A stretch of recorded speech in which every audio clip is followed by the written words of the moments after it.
Greater విశాఖలో standing fight ఆసక్తికరంగా సాగుతోంది. జీవీఎంసీ స్థాయి సంఘం పోరు రసవత్తరంగా మారింది. కాసేపట్లో స్టాండింగ్ కమిటీ ఎన్నికలు ప్రారంభం కాబోతున్నాయి. 10కి 10 స్థానాలు దక్కించుకునేందుకు వైసీపీ కూటమి నేతలు ఎత్తులు వేస్తున్నారు. ఓటర్లు జారిపోకుండా హోటళ్లలో క్యాంపు రాజకీయాలు జరుపుతున్నారు.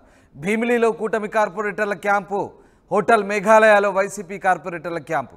ఈ రకంగా క్యాంపు రాజకీయాలు సాగుతున్నాయి. కూటమి వైపు 49 మంది కార్పొరేటర్లు ఉంటే వైసీపీ క్యాంపులో 43 మంది కార్పొరేటర్లు ఉన్నారు. ఇటీవలే టీడీపీ జనసేనలో 13 మంది కార్పొరేటర్లు చేరారు. కూటమి వైపు మరో 4 కార్పొరేటర్లు చూస్తున్నారు. మొత్తం 90 మంది ఓటర్లున్న జీవీఎంసీలో స్టాండింగ్ కమిటీ ఎన్నికలు ప్రస్తుతం రసవత్తరంగా సాగబోతున్నాయి. సాయంత్రం ఓట్ల లెక్కింపు ఉండబోతుంది. గ్రేటర్ విశాఖలో స్టాండింగ్ ఫైట్ చాలా ఇంట్రెస్టింగ్గా మారింది. మా ప్రతినిధి వర్మ జాయిన్ అవుతున్నారు. వర్మ, గ్రేటర్ విశాఖలో స్థాయి సంఘం ఎన్నికలు చాలా ఆసక్తిగా ప్రతిష్టాత్మకంగా సాగుతున్నట్టుగా తెలుస్తోంది. ఎలాంటి పాలిటిక్స్ నడుస్తున్నాయి, అలాగే క్యాంప్ రాజకీయాలు కూడా తెరలేచినట్టుగా తెలుస్తోంది. ఏం జరుగుతోంది? విశాఖ నగరంలో ప్రస్తుతం స్టాండింగ్ కౌన్సిల్ ఎన్నికలు మొత్తం రాష్ట్ర వ్యాప్తంగా ఆకర్షిస్తూ ఉన్నాయి. మనం ప్రధానంగా చూసుకోవచ్చు, వైసీపీకి సంబంధించి కార్పొరేటర్లు ప్రస్తుతం జీవీఎంసీకి చేరుకున్నారు. ప్రధానంగా మనం చూసుకోవచ్చు, అటు కూటమి పార్టీలు కావచ్చు, ఇటు వైసీపీ కావచ్చు, మొత్తం ఈ ఎన్నికల్లో మేమే గెలుస్తామని ఘంటాపథంగా చెప్తా ఉన్నారు. మరికొద్ది సేపట్లోనే ఈ ఓటింగ్ ప్రక్రియ కొనసాగబోతోంది. ప్రస్తుతం అయితే ఇక్కడికి వైసీపీ కార్పొరేటర్లు చేరుకున్నారు. ఇంకా కూటమికి సంబంధించిన కార్పొరేటర్లు రావాల్సి ఉంది. ప్రస్తుతం మనతో పాటు జీవీఎంసీ డిప్యూటీ మేయర్ మనతో పాటు ఉన్నారు. సార్ చెప్పండి, ఎందుకు ఇంత ప్రతిష్టాత్మకంగా మీ వైకాపా కావచ్చు, అలాగే కూటమి పార్టీలు ఎందుకు ఇంత ప్రతిష్టాత్మకంగా తీసుకున్నారు? వైఎస్ఆర్ కాంగ్రెస్ పార్టీ అధికారంలో ఉన్నప్పుడు మరి గతంలో 3 పర్యాలు ఏ విధంగా అయితే గెలిచామో ఈ రోజు కూడా ఎలక్షన్స్లో వైఎస్ఆర్ కాంగ్రెస్ పార్టీ పూర్తి మెజార్టీతో గెలవబోతుంది. విశాఖ నగర చరిత్రలో ఎప్పుడూ లేదు ఈ విధంగా 144 సెక్షన్ పెట్టారు, షాపులు మోయించేశారు, బస్సులు లేవు, కార్లు లేవు, వెహికల్ కూడా రాకుండా ఈరోజు విశాఖ నగరం ప్రశాంతమైన నగరం. కూటమి నాయకులు గత వారం 2 వారాల నుంచి కూడా భయభ్రాంతులకు గురి చేస్తూ, కార్పొరేట్లకు కిడ్నాపులు చేస్తూ, క్యాంపులు పెడుతూ, కోట్లాది రూపాయలు వెదజల్లుతూ ఈరోజు ఎలక్షన్స్ రాబోతున్నారు. ఏది ఏమైనా మరి జగన్మోహన్ రెడ్డి గారి నాయకత్వంలో, సుబ్బారెడ్డి గారి నాయకత్వంలో మరి ఈరోజు స్టాండింగ్ కమిటీ ఎలక్షన్స్ లో పూర్తి మెజార్టీతో 10కి 10 కూడా మేము గెలబోతాం. ఈ పార్టీకి ఎంతమంది కార్పొరేటర్లు ఉన్నారు? మాకు పూర్తి మెజార్టీ ఉంది. వాళ్ళకి కూడా తెలుసు, తెలుగుదేశం పార్టీ వాళ్ళకి కానీ, జనసేనకి కానీ, ఎవరైనా వెళ్ళినా కూడా, తెలుగుదేశం జనసేనకి వెళ్ళినా కూడా ఓటు వేసేసరికి వైఎస్ఆర్ కాంగ్రెస్ పార్టీ అభ్యర్థులు ఎవరైతే ఉన్నారో వాళ్ళే. ఎందుకంటే గతంలో స్టాండింగ్ కమిటీ పదవులు చేసి మా పార్టీలు మారిన వాళ్ళు ఉన్నారు. వాళ్ళందరూ కూడా మాకే ఓటు చేస్తారు. 100% 100% గెలుస్తూ జగన్మోహన్ రెడ్డి గారికి మంచి గిఫ్ట్గా ఇవ్వబోతున్నారు. అంటే ప్రధానంగా మేయర్ పీఠం మీ చేతిలో ఉంది, కానీ స్టాండింగ్ కౌన్సిల్కి కూడా ఎందుకు ప్రాధాన్యత ఇక్కడ? ఏంటి అసలు స్టాండింగ్ కౌన్సిల్ ఏం చేస్తారు? అంటే చాలా చిన్న ఎలక్షన్స్, ఎప్పుడూ లేని విధంగా మరి కూటమి నాయకులు మరి ఎప్పుడు విశాఖ నగర చరిత్రలో ఇంత పోలీస్ బందోబస్తు కానీ, షాపుల మూయడం కానీ, ట్రాఫిక్ ఆపడం కానీ విస్తరాంధ్ర చరిత్రలో విశాఖ నగరంలో ఈరోజు ఒక పేజీలో రాసుకోవాలి. మరి ఇంత భారీగా కఠిన ఆంక్షలు పెడుతూ ఓటింగ్ వెళ్తా ఉన్నాం. ఏది ఏమైనా ఎన్ని భయభ్రాంతులు గురి చేసినా కూడా మా కార్పొరేట్స్ అందరూ వైసీపీ కార్పొరేట్స్ ఎవరైతున్నారో అందరూ కూడా వైఎస్ఆర్ కాంగ్రెస్ పార్టీ అభ్యర్థులకి పూర్తి మెజార్టీతో గెలిపించబోతున్నారు. మనతో పాటు మరో మహిళా కార్పొరేటర్ ఉన్నారు. చెప్పండి మేడం గారు, ఎలా జరుగుతుంది ఇక్కడ ఎలక్షన్? నమస్తే అండి, నేను 68వ వార్డ్ కార్పొరేటర్. నా పేరు గుడివాడ అనుష. నేను ఒకప్పుడు స్టాండింగ్ కమిటీ మెంబర్ కింద చేయడం జరిగింది. మనం చూసుకుంటే ఇది 4 ఎలక్షన్స్ అండి జీవీఎంసీ పరిధిలోని. గత 3 ఎలక్షన్స్లో కూడా స్టాండింగ్ కమిటీ మెంబర్స్గా వైసీపీ పార్టీ అభ్యర్థులే గెలుపొందడం, అదేవిధంగా విశాఖ జిల్లాని ఎంతో కృషి చేసి అభివృద్ధి చేయడం మన కళ్ళారా కనబడుతుంది. ప్రజలు కూడా దీన్ని తప్పకుండా అంగీకరించాలండి. ఎందుకనంటే విశాఖ అభివృద్ధి అనేది వాళ్ళ కళ్ళకి కంటి ముందు కనబడుతుంది. ఇది మేమేదో మాయమాటలు చెప్పి ఇది కాకుండాను ఇప్పుడు కూటమి అధికారంలో ఉన్నప్పటికీ ఖచ్చితంగా మా అభ్యర్థులే గెలుస్తారని మేము ఖచ్చితంగా నమ్ముతున్నాము.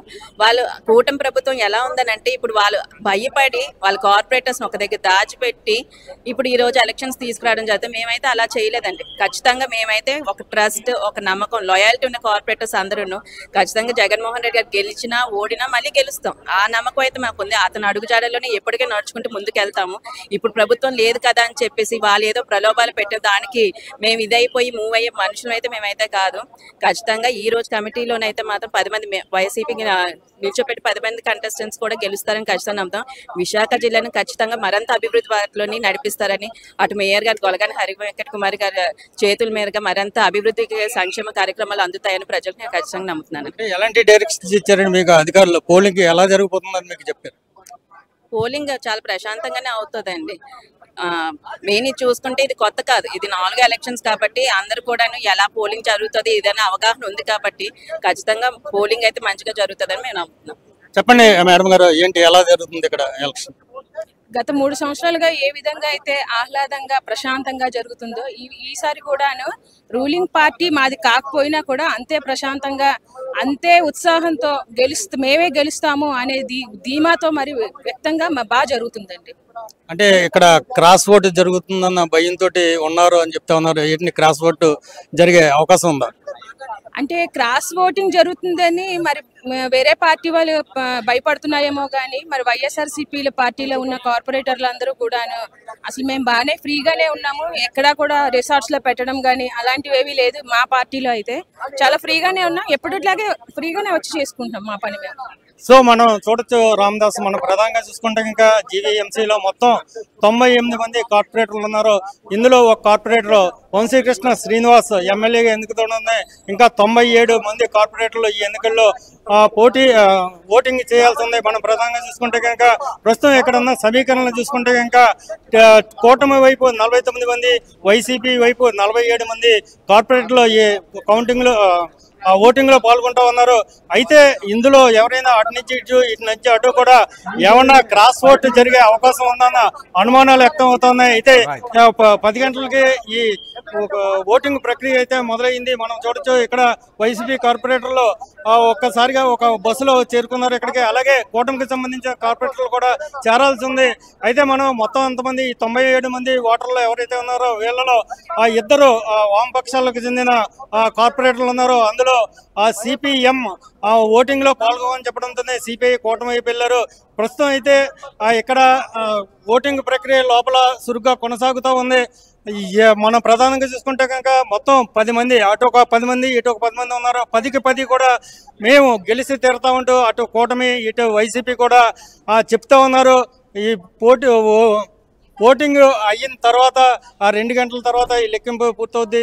సాయంత్రం 6 గంటలకల్లా ఫలితాలు వెలువడే అవకాశం ఉంది. ప్రధానంగా మనం చూసుకుంటే కనుక ఎవరికి వారే ధీమా వ్యక్తం చేస్తూ ఉన్నారు. ఈ నేపథ్యంలో ఈ స్టాండింగ్ కౌన్సిల్ ఎవరు చేజెక్కించుకుంటారన్నది మనకి కొంచెం ఆసక్తికరంగా ఉంది. మనం ప్రధానంగా చూసుకుంటే కనుక స్టాండింగ్ కౌన్సిల్కి ఎందుకు ఇంత ఇంపార్టెన్స్ ఉందని మనం చూసుకుంటే కనుక స్టాండింగ్ కౌన్సిల్ ఎవరి చేతిలో ఉంటే వాళ్ళు 50 లక్షల లోపు పనులు ఏమైనా సరే స్వయంగా వాళ్ళే నిర్ణయించుకోవచ్చు.